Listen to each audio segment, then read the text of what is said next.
Ok, pessoal, então eu vou fazer uma breve introdução, acredito que muitos já nos conhecem, mas uma breve introdução sobre o nosso laboratório, o nosso grupo de pesquisa. Então, nós somos o laboratório o LTAD, Laboratório de Tecnologia em Atrito e Desgaste, né? Como eu já introduzi hoje, o tema do webinar é voltado a ensaios de atrito e desgaste em componentes mecânicos e a transferência de resultados desses ensaios para situações práticas, né? Então, como aplicar ou como utilizar ensaios para resolver problemas práticos, né? Então, esse é o nosso objetivo.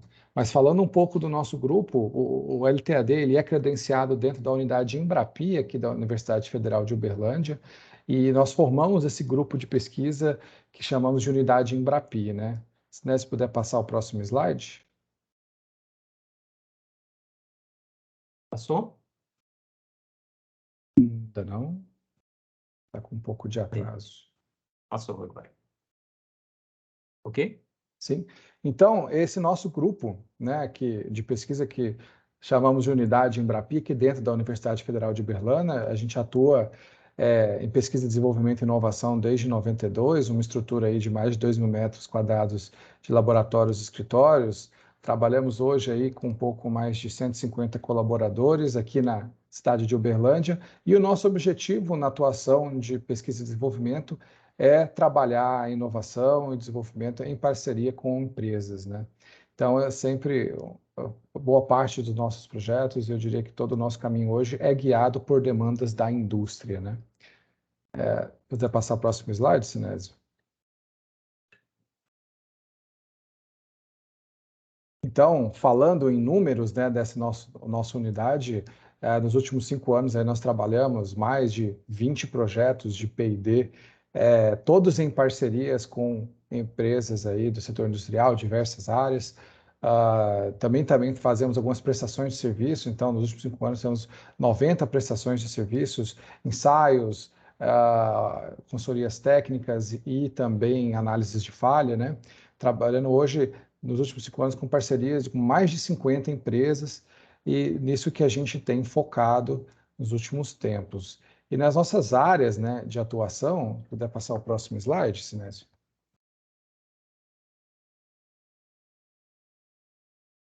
Então, a nossa área hoje de especialidade seria tecnologias metal-mecânica, né, e principalmente pensando na área de materiais. Eu acho que não passou o slide ainda, Sinésio. Eu passei aqui, Felipe. Não sei por que não chegou aí. Tá ok. Mas eu não recebi, ainda não passou aqui para mim. Então, dentro das áreas que a gente trabalha com parte de tecnologias de superfície, a gente trabalha na área de propriedades mecânicas e comportamento mecânicos de materiais, tecnologia de união e soldagem, reparo e adição. Então, dessas áreas, a gente tem diversos, vamos dizer, estudos hoje em andamento, e fazendo a provocação para o assunto de hoje, uma das áreas, a área de formação do professor Sinésio, e hoje também, onde nasceu o nosso laboratório, que é a área de tribologia, é um dos grandes linhas hoje de desenvolvimento nosso, e que a gente vai falar um pouquinho aqui nesse webinar. Então, Sinésio, pode começar a sua apresentação. Ok, Felipe. Muito obrigado. Bom dia a todos. Muito obrigado pela presença. É uma satisfação poder estar aqui falando um pouquinho para vocês sobre ensaios de atrito e desgaste. Pergunto, Felipe, se a tela está aí no slide 5. Ok? Está recebendo, Felipe? Felipe está no slide 5. Você recebe aí? Não te ouço. Alô? Não passa para mim. O Felipe deu uma saidinha aqui da sala exatamente para pedir para a gente reduzir aqui a conexão para facilitar. Ah, sim. Parece que está travando. Mas está no slide 5 aí, Juliano? Está sim, né? Ah, perfeito. Então eu começo aqui. E a primeira pergunta que a gente colocaria aqui nesta introdução é: por que realizar ensaios de atrito e desgaste? As razões são diversas, e aí a gente pode destacar, por exemplo, a seleção de e otimização, né, de materiais resistentes ao desgaste para as mais diversas aplicações, selecionar materiais com menor ou maior coeficiente de atrito, muitas das vezes interessa mais o coeficiente de atrito do que o próprio desgaste, né? Ou ainda minimizar atrito e desgaste no par, não só no corpo, mas também no contracorpo. Em outras situações, né, a gente está interessado em estimar vida útil, né? Quem está principalmente interessado em aplicação quer saber, né, em última instância, quanto tempo teria de vida útil para um determinado componente. Em outras situações, falhas ocorrem, né, e ensaios de atrito e desgaste podem nos ajudar a identificar falhas, tá certo? Em outras situações, são exigidos, por exemplo, ensaios de atrito e desgaste, de tal forma que produtos possam ser ofertados com segurança. Dentre outras razões, né, para se realizar ensaios de atrito e desgaste. E quem são, né, os envolvidos nesses ensaios e com que objetivo, né? Eu destaco aqui dois grupos. Primeiro, aqueles desenvolvedores, né, de materiais que, né, mediante uma determinada demanda, propõem materiais e o que se interessa é, principalmente, na classificação da resistência ao desgaste desses materiais. Por outro lado, né, a gente tem a engenharia de aplicação, aquele, né, que está lá no final usando o equipamento e precisa ou está preocupado com a confiabilidade e a vida útil dos componentes mecânicos. Eu gostaria de começar aqui dizendo para vocês que desgaste é um fenômeno bastante complexo, pessoal, e isto se deve basicamente ao fato de que a gente tem aí uma grande quantidade de parâmetros que influenciam o comportamento do conjunto, né, com relação ao desgaste. Ou seja, né, o desgaste ele é uma propriedade do sistema, né? A gente costuma falar que é uma propriedade do tribossistema. E aí incluem vários parâmetros ou variáveis, por exemplo, em se tratando de desgaste abrasivo, né? Deixa eu selecionar aqui um apontador. Desgaste abrasivo, basicamente, onde eu tenho uma partícula dura riscando a nossa superfície técnica,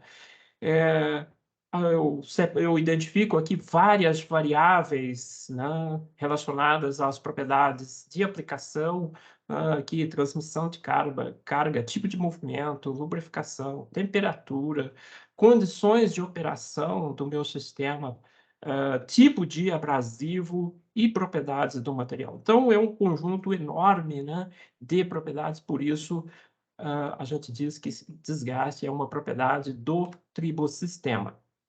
Então, né, como abordar essa questão? Né? Que ensaios utilizar? E aí a gente pode, por exemplo, né, trabalhar com ensaios em escala real, ou ensaios de campo, né? A gente chama de field test, né?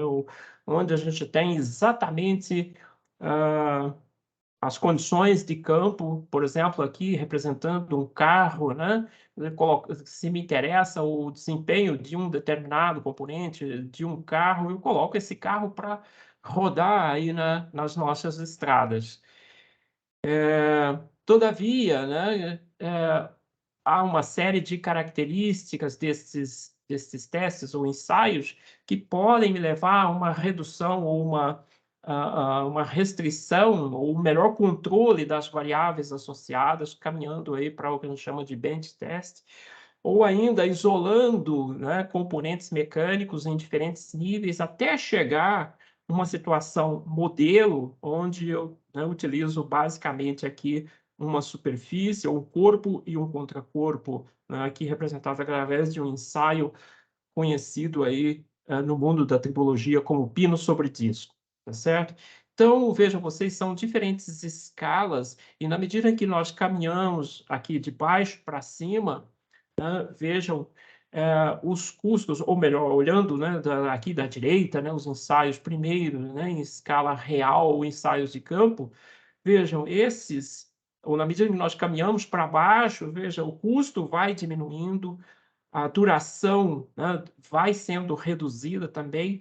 Todavia, a gente começa a ter uma maior dificuldade em garantir que este ensaio aqui de baixo representa aquilo lá de cima.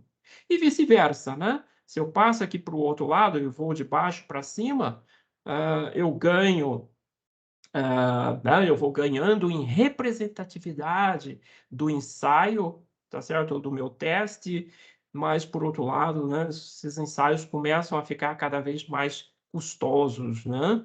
Mais caros, mais demorados. Imaginem vocês, eventualmente, eu tenho, né, um componente aí para durar 20 anos, né? Quanto tempo eu vou deixar isso? 20 anos? Não, não é possível, né?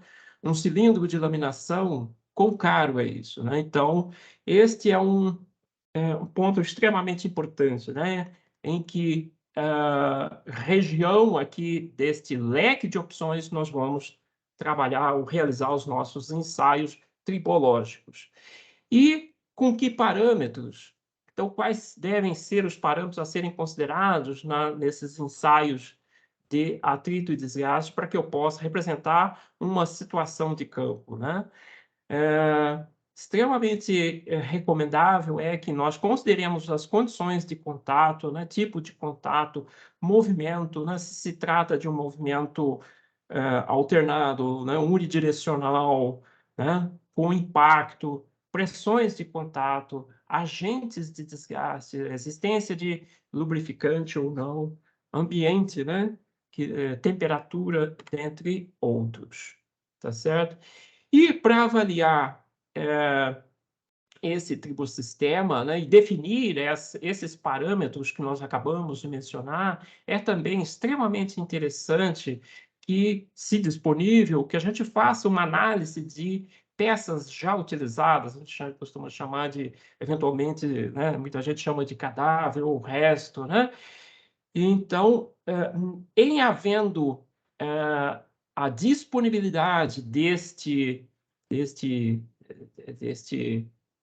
desta peça, tá certo? A gente deve observar as trilhas de desgaste ou as marcas de desgaste e principalmente mecanismos de desgaste, né? E isso deve ser feito inicialmente com vista desarmada, lupas, e ainda uma ferramenta aí extremamente importante é a microscopia eletrônica de varredura, tá certo?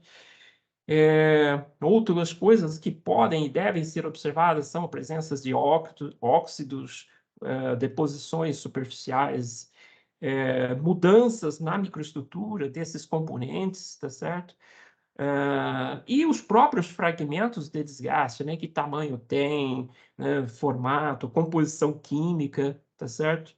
São informações todas muito importantes que vão nos permitir selecionar, então, uma geometria de contato para podermos reproduzir né, o que eu tenho de situação real. Nessa hora, nós dispomos de diferentes geometrias, né, de contato, que inclusive são hoje, né, muitas normatizadas, e eu destaco aqui algumas, né, configurações ou geometrias de contato que estão aí à disposição para representar, né, aquilo que nós temos em campo, né? Esse é o tradicional né, pino sobre disco, né, onde eu tenho basicamente um disco que gira e um pino que pode ser ter a sua extremidade arredondada, né, levando a um contato do tipo ponto-superfície ou superfície contra superfície, né, isso representado ou descrito pela norma STMG 99. A gente tem uma série de outras configurações, né, como essas que vocês veem aqui à direita, cilindro contra cilindro, pino sobre placa, né, superfície contra superfície. Essa aqui à direita é uma representação daquilo que a gente, muito próximo daquilo que a gente tem no contato entre o anel de um motor de combustão interna e a superfície de um cilindro. Então, essas são algumas das geometrias que a gente tem aí em ensaios normatizados, né? Aqui agora, em se tratando ainda de ensaios normatizados, agora com partículas abrasivas, né? Vejam, aqui à direita, à esquerda, né? Basicamente um pino contra uma lixa, né? Tem aí uma norma para isso. Esse é talvez o mais conhecido dos ensaios de desgaste, a STM G65, ou simplesmente roda de borracha, né? Onde basicamente eu tenho uma roda revestida com borracha que desliza contra a superfície do material a ser investigado e no meio entre as duas superfícies eu tenho um fluxo de abrasivo. Dentre outras configurações aí disponíveis, tá certo? Então, identificadas essas geometrias, né, e condições de ensaio, a gente precisa de uma infraestrutura, né, para poder realizar esses ensaios. E essa infraestrutura pode ou não ser, ou esses ensaios podem ser ou não normatizados, tá certo? E muito importante aqui é destacar que o projeto desta infraestrutura, ou desses equipamentos de ensaios de atrito e desgaste, vão influenciar diretamente na qualidade dos resultados. Não só isso, mas também toda a questão relativa à preparação de amostra, procedimento experimental, rigor na execução desses ensaios, tá certo? Isto tudo determina, né, ou é fundamental na precisão e na repetibilidade, né, dos ensaios. Contudo, né, observado tudo isso, a correlação entre esses ensaios de desgaste e a sua aplicação, ela não é necessariamente garantida, né? Uma vez que essa simulação não é tipicamente exata, né? E para isso, para fazer face a isso, essa correlação entre os resultados de desgaste que você obteve em laboratório e aqueles de campo, eles devem ser essa correlação deve ser demonstrada, tá certo? Para reduzir a dispersão desses ensaios de desgaste, aqui vão algumas recomendações minhas aqui. Por exemplo, né, você usar materiais de referência, né, antes de se realizar os ensaios de atrito e desgaste, realizar ensaios em materiais de referência, materiais, né, que sejam uniformes, homogêneos e de fácil obtenção, tá certo? Por exemplo, na STM G65, a gente tem como um dos materiais recomendados o 4140, que é um material aí muito comum, né, no mercado, um material para beneficiamento, com dureza de 40 ROC-UC. Então, antes de você fazer os seus ensaios, você vai lá e realiza, né, esses ensaios com o aço 4140, 40 ROC-UC, e lá está prevista uma perda de massa que você deve obter. Assim, você garante a qualidade, né, uma melhor qualidade nos seus resultados. Isso é equivalente, no ensaio de dureza, você fazer um ensaio, né, primeiramente no padrão, para ver se o seu durômetro está funcionando corretamente. Outra coisa muito importante é treinar e habilitar operadores, né? Os operadores precisam estar devidamente treinados. Observar também condições de temperatura e umidade, isso pode ser muito importante, principalmente em situações onde eu tenho deslizamento não lubrificado entre materiais, tá certo? E eu controlar, né, não só isso que eu mencionei, mas também rugosidade, geometria dos corpos de prova, microestrutura, né, e assim por diante. Controlar também abrasivos, se tratar de um ensaio de desgaste abrasivo, se houver fluidos, controlar as propriedades desse fluido, às vezes, né, ou, por exemplo, né, num ensaio onde eu uso lubrificante, controlar a viscosidade e, por fim, realizar pelo menos 3 ensaios por condição. Isso é extremamente recomendado. E, pessoal, para realizar esses ensaios, hoje, esses ensaios de atrito e desgaste, hoje a gente tem uma série de normas técnicas, aí à nossa disposição, né? Eu listo aqui várias delas, né? Todas da STM, existem outras normas, né? Outras entidades que têm normas de atrito e desgaste, e eu destaco aqui esta G190, que é exatamente uma orientação, né, um standard guide, né, quer dizer, uma orientação aí para desenvolvimento e seleção de ensaios de desgaste. Extremamente interessante, recomendo muito a vocês, tá certo? Então, na sequência, nós vamos mostrar para vocês alguns exemplos, né, de seleção de ensaios baseada nos mecanismos de desgaste, né? Então, só para relembrar, pessoal, aqui eu destaco os principais, os 4 tipos de mecanismos de desgaste que nós temos, quais sejam, né? Fadiga de contato e abrasão, quando a gente tem basicamente solicitação mecânica, né? E os seus submecanismos. E do lado direito, a adesão e reação triboquímica, onde há não só interação mecânica, né, mas também reações entre as superfícies, certo? Eu começo aqui mostrando para vocês o caso onde nós desejávamos avaliar ou estudar o comportamento tribológico de materiais usados na fabricação de cilindros de laminação de tiras a quente, né? São materiais que são colocados, né, em conformação mecânica em temperaturas bastante elevadas, temperaturas, né, superiores a 1000 graus Celsius, e a questão é, né, quais são os melhores materiais que podem ser usados na fabricação desses cilindros de laminação de tiras a quente. Aí você fala, podemos colocar lá na usina siderúrgica isso para rodar. Imagina o custo disso, né? Quanto não custaria isso? Isso é impraticável, né? Extremamente custoso, tá certo? Então, o que nós fizemos aqui primeiramente, foi observar os mecanismos de degradação desses cilindros de laminação, tá? Usando basicamente microscopia eletrônica de varredura ou neve, vocês veem as superfícies desses cilindros, né, de laminação de tiras a quente. E no caso aqui, né, de um cilindro fabricado em um aço rápido, e vocês veem nesta superfície, né, microconstituintes e algumas microconstituintes desses aços e a presença de algumas trincas térmicas. Basicamente, o que a gente tem aqui em termos de mecanismos de degradação é o que a gente chama de desgaste por deslizamento imoderado. E o que seria um não moderado, né?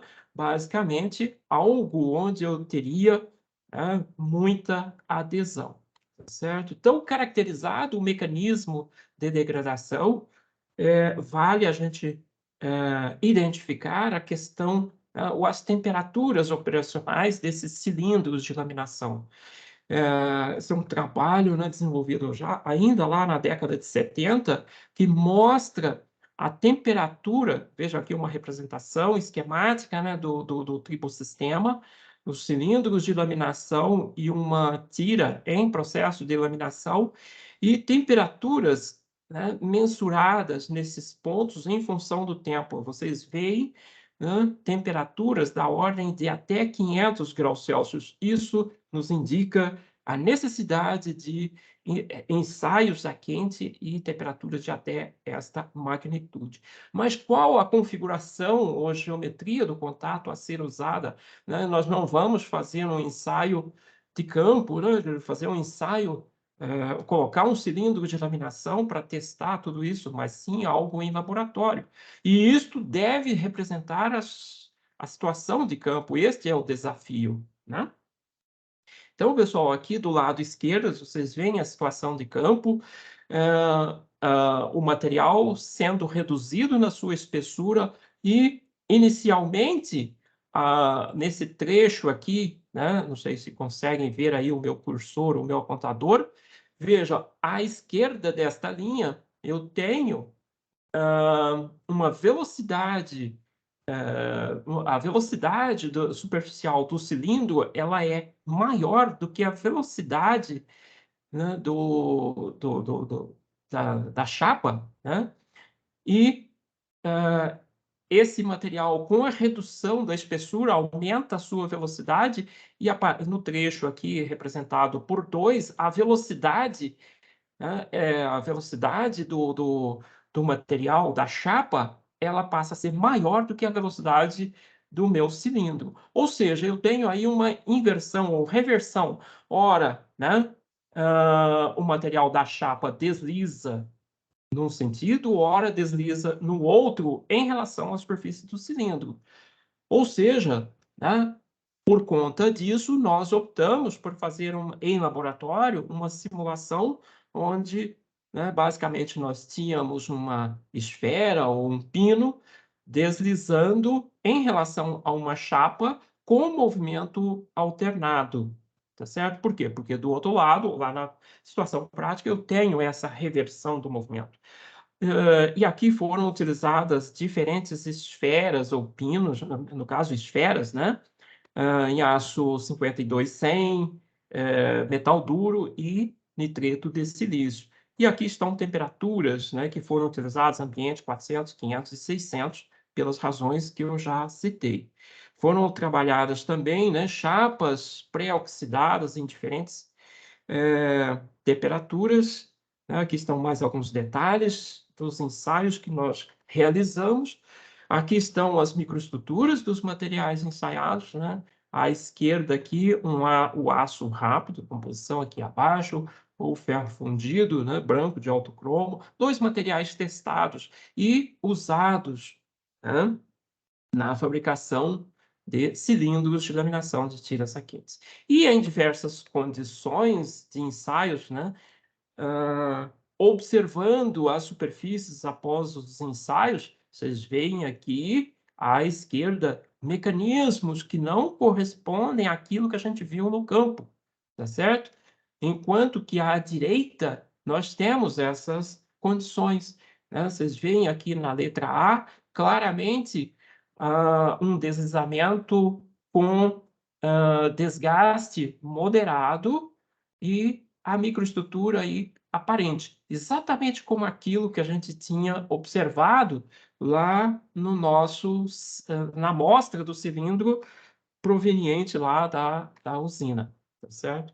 E identificados esses parâmetros de ensaio, ou seja, usando os parâmetros, né, que reproduziam os mesmos mecanismos de degradação, foram realizados ensaios em diferentes condições, e vocês veem aqui o comportamento muito superior dos aços rápidos multicomponentes em relação aos ferros fundidos, e é exatamente isso que a gente tem hoje em campo a nível de desempenho desses 2 materiais quando usados na laminação de tiras saquetes, né?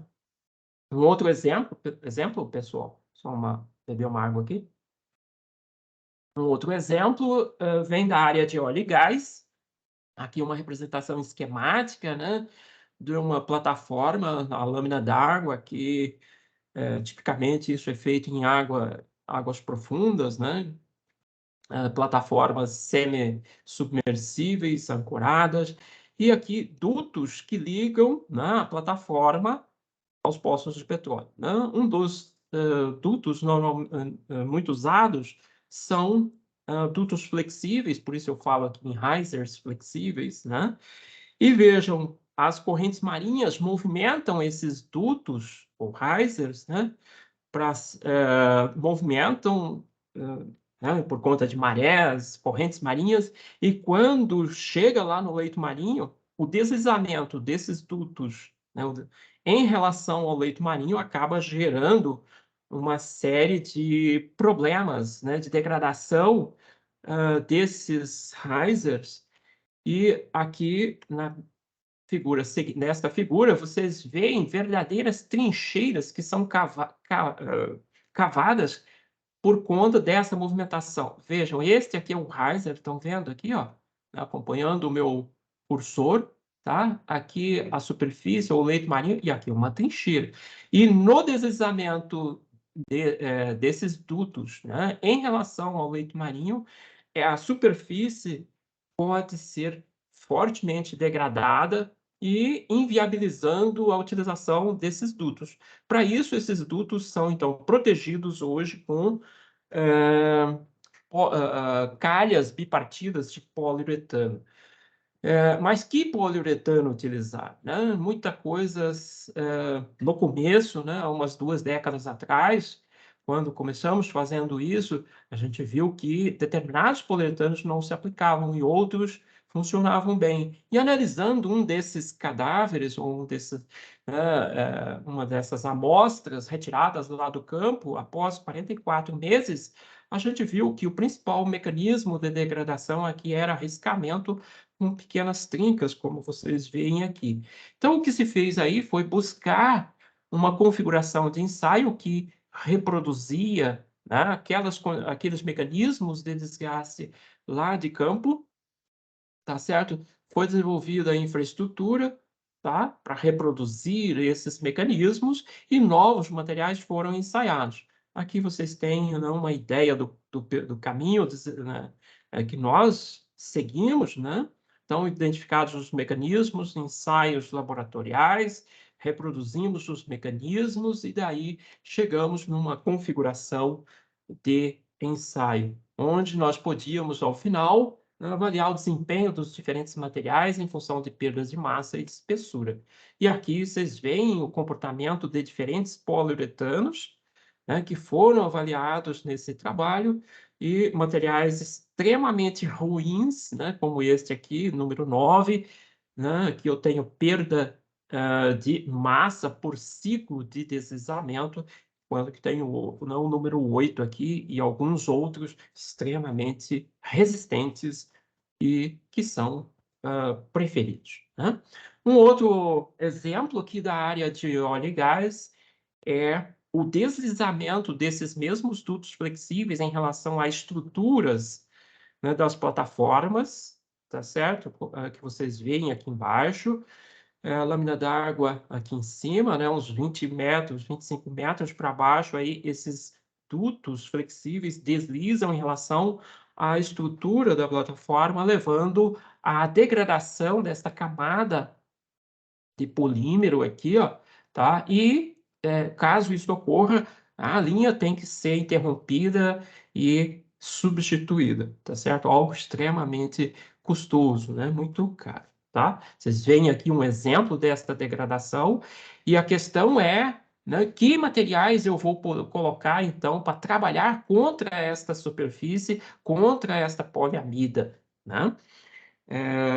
Neste caso específico, a gente optou por desenvolver uma infraestrutura que reproduzia aqueles parâmetros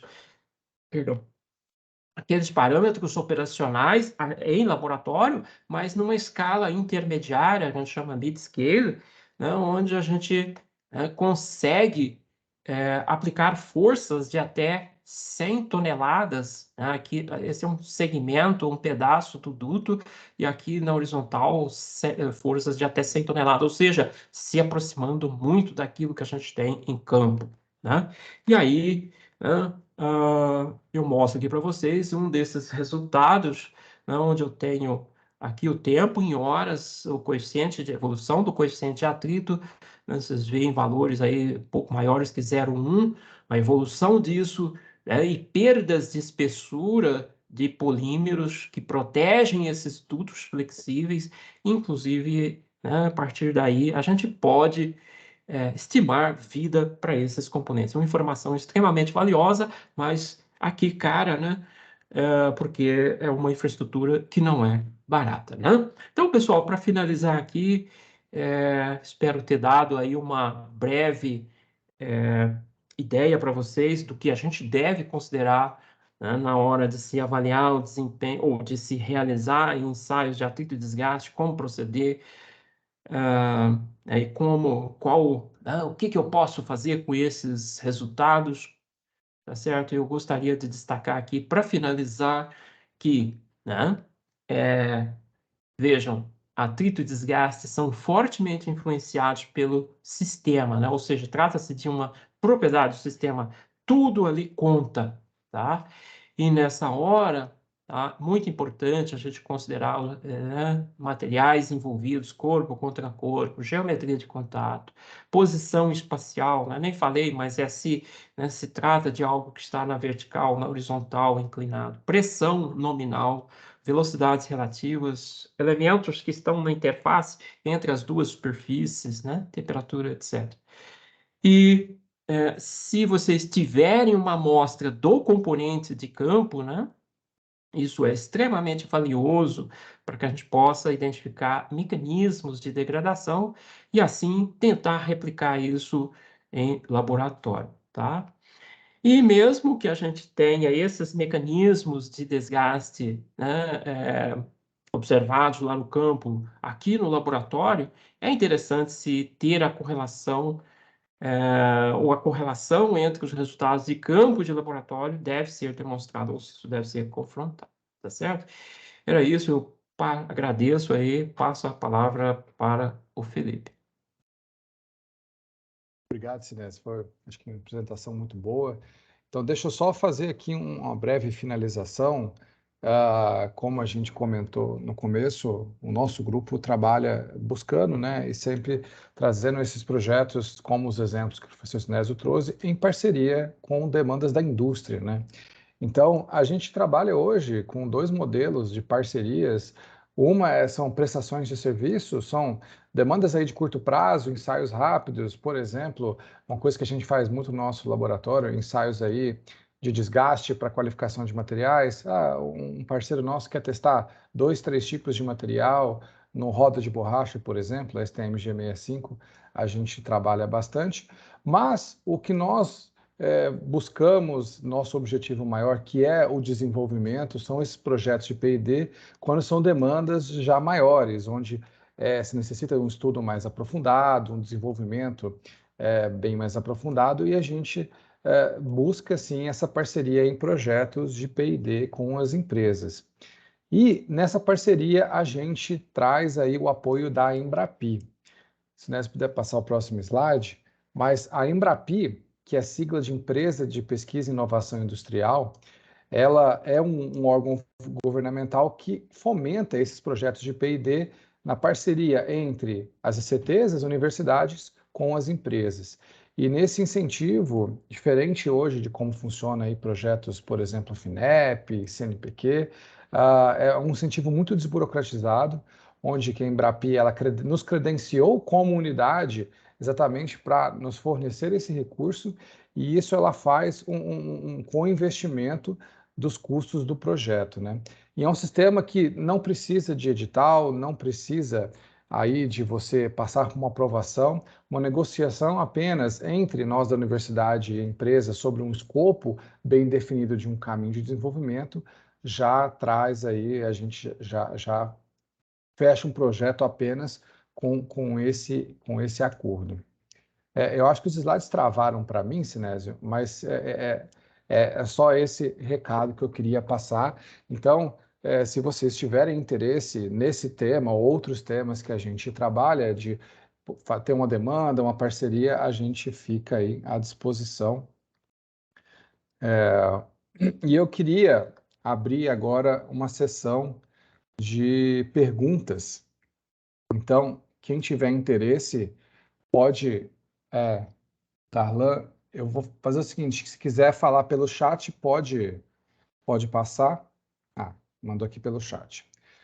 Perguntando aqui, Sinésio, qual a correlação entre o coeficiente de atrito e a resistência ao desgaste? Ok, obrigado aí pela pergunta. Quem perguntou, desculpe? Darlan? Darlan. Olha, Darlan, isso depende um pouco do tipo de desgaste, tá certo? Mas via de regra, existe uma correlação direta entre coeficiente de atrito e taxa de desgaste, ou seja, aumentou o atrito, aumenta o desgaste.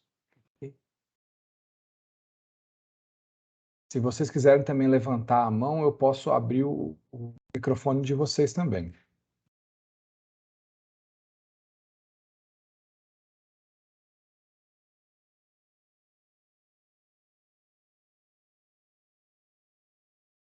A Karina perguntou aqui, Sinésio, se existe uma tabela para aplicação de lubrificantes. Tabela para aplicação de lubrificantes. Olha, o que a gente costuma fazer, né, em ensaios de atrito, desgaste, é sempre tentar reproduzir alguma situação de campo, né? Então, se eu tenho um determinado tipo de óleo na aplicação, a gente usa este lubrificante, tá certo? Então, a orientação é seguir ou se orientar pela condição de campo, tá certo? Então, agora, se você olha, né, na aplicação específica, né, tem lá, sim, o fabricante do equipamento tem a recomendação do lubrificante ou dos lubrificantes mais apropriados para o seu equipamento, tá certo? Mas em se tratando de ensaios, o que a gente vai fazer é tentar ser fiel ao campo. Os ensaios também podem ser utilizados para selecionar lubrificantes, né, Sinésio? Perfeitamente, exatamente, né? Se eu quiser avaliar o desempenho do lubrificante, né? Existem ensaios próprios para isso, né? Como 4 esferas, né? Você coloca os diferentes lubrificantes e avalia o desempenho, né? Médio, coeficiente de atrito, médio, desgaste, entendeu? Fábio, eu já liberei o seu microfone, se quiser fazer a pergunta. Ok, obrigado, Felipe. Bom dia, né, a todos, né? Bom dia, professor Bom Sinésio. dia. Parabéns pela apresentação. Fábio da Uzi Minas, né? A gente já conversou Aham. em alguns momentos aí no passado. A minha questão é com relação aos estudos, né, em parceria, né? A gente tentou, numa ocasião, tentar fazer alguma coisa com o Embrapri, mas devido a condições internas aqui da Uzi Minas, a gente não deu andamento, né? A gente ainda tem muito interesse em estudos dessa natureza, né? E minha dúvida, assim, se a gente tem algumas questões relacionadas ao nosso ensaio de roda de borracha, né, algumas dúvidas que nós estamos tendo com relação a alguns resultados. Se um estudo interlaboratorial entraria num modelo de Embrapi, ou isso não se encaixaria? Comparar alguns testes com vocês, com os nossos aqui, para a gente ver onde é que a gente está, vamos dizer assim, falhando ou pecando, quais os pontos de melhoria que a gente poderia adotar aqui. A gente está tendo uma série de inconsistências, sabe, nos nossos resultados, Uhum. e a gente não sabe se é devido ao método, algum parâmetro do ensaio, ou questão de material. Ok, Fábio, bom dia mais uma vez. Obrigado aí pela sua pergunta. É, é, realmente, esses ensaios interlaboratoriais, eles são muito interessantes, né, para que a gente possa né, ver níveis de dispersão entre resultados, né, de diferentes equipamentos, de diferentes instituições. E às vezes a gente se surpreende com o que a gente vê, né? Uhum. E é muito, quer dizer, a minha, né, assim, começando do menor para o maior, né, começando, né, sobre os ensaios em si, o que a gente recomenda né, tentar observar o máximo possível das restrições ou das recomendações apresentadas pela norma. E eu até comecei algum tempo atrás de fazer sabe aquele negócio assim, lições aprendidas ou recomendações, qualquer coisa desse Uhum. tipo. A gente tem na página do laboratório como é que chama? Como é que chama aquele negócio lá? Boletins técnicos, né? Até eu Isso, vou boletins ver se eu técnicos. termino isso. E lá tinha uma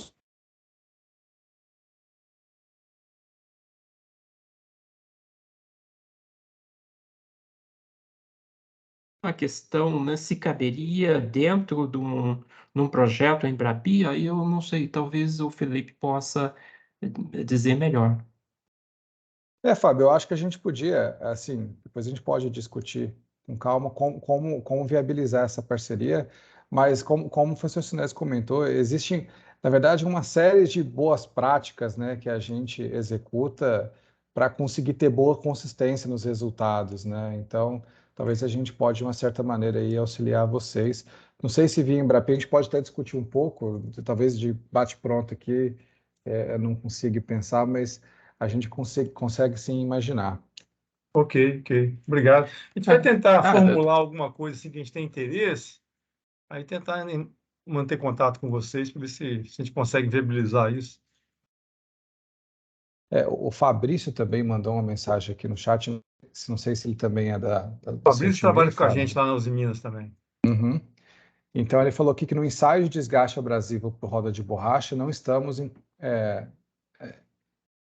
dificuldade de encontrar correlação entre dureza e perda de volume e microestrutura. Como contornar a interpretação desses resultados? Então, a Isso, dificuldade está sendo aí isso correlacionar aí esses dois a pontos, gente, né? a gente tem observado isso para alguns materiais, materiais resistentes à abrasão, às vezes um grau de uma dureza bem maior do que o outro, e a gente encontra para esse grau de dureza maior uma perda de volume maior do que para o material com dureza menor.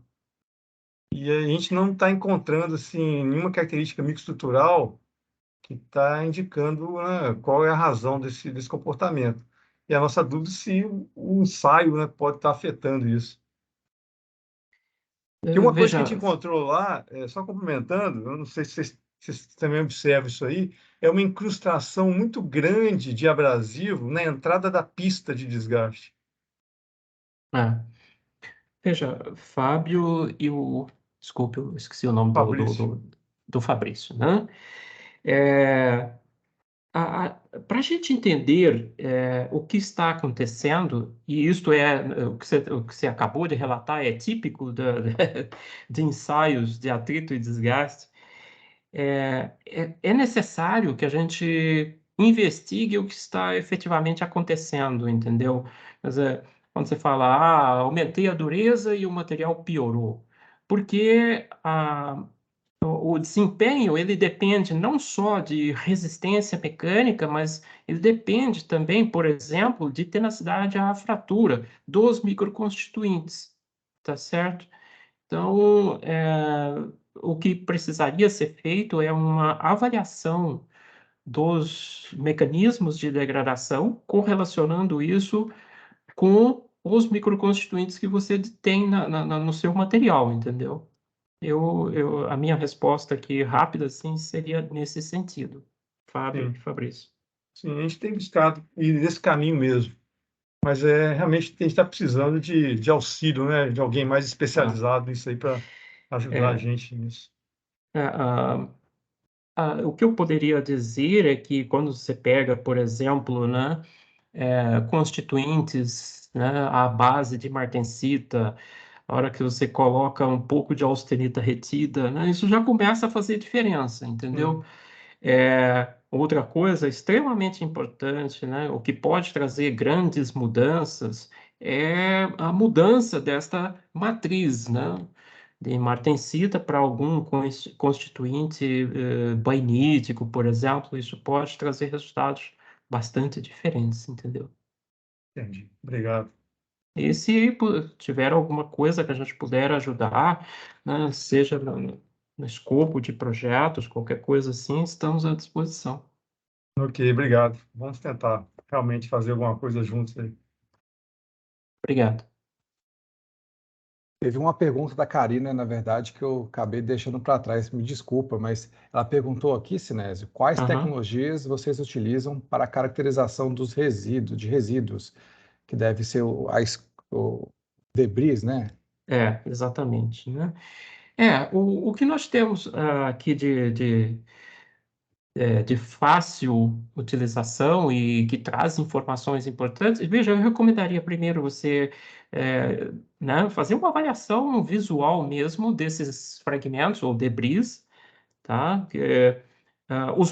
O tamanho, a coloração desses fragmentos muda com o mecanismo de desgaste, entendeu? Então, já numa avaliação visual, você consegue inferir alguma coisa. Outra coisa importante é o tamanho desses fragmentos, tá ok?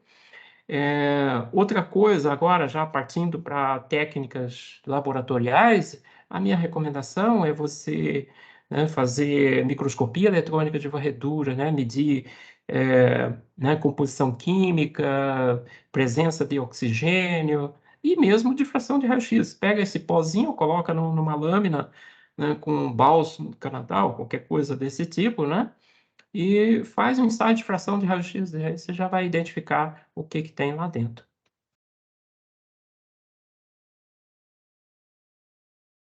É isso, Felipe. Beleza, cara, eu não sei se respondeu bem sua Aham. pergunta. E são caminhos que depende muito assim, da amostra, né, Sinésio? Mas eu diria que a análise de MEV e EDS é quase que É, unânime, né? exatamente. É uma ferramenta de primeira mão e que sempre deve. Quer dizer, é uma ferramenta assim básica, né, fundamental para a gente poder visualizar superfícies desgastadas, né, por conta da profundidade, da excepcional profundidade de foco, né? É isso mesmo. Até brinco que todos os nossos trabalhos começam e terminam no MEV, né? Que você começa caracterizando e termina ali Exatamente. validando, né? Extremamente importante, né? Quer dizer, você fazer uma boa caracterização do seu material, né? Caracterização inicial, ainda estava reunido aqui com o nosso pessoal ontem, eu falava exatamente isso, né? Que às vezes o que acontece, né? Você pega uma amostra, né, de um material, vou fazer o meu ensaio de desgaste e, né, retira uma pequena camada lá, mas ainda fica numa camada eventualmente descarbonetada, né? E percebe, olha o problemaço que tem aí pela frente, né? Então, a primeira coisa é realmente caracterizar bem o seu material, para depois partir para os ensaios, né? Bom, alguém tem mais alguma pergunta? Se quiser fazer pergunta pelo chat, ou levantar a mão.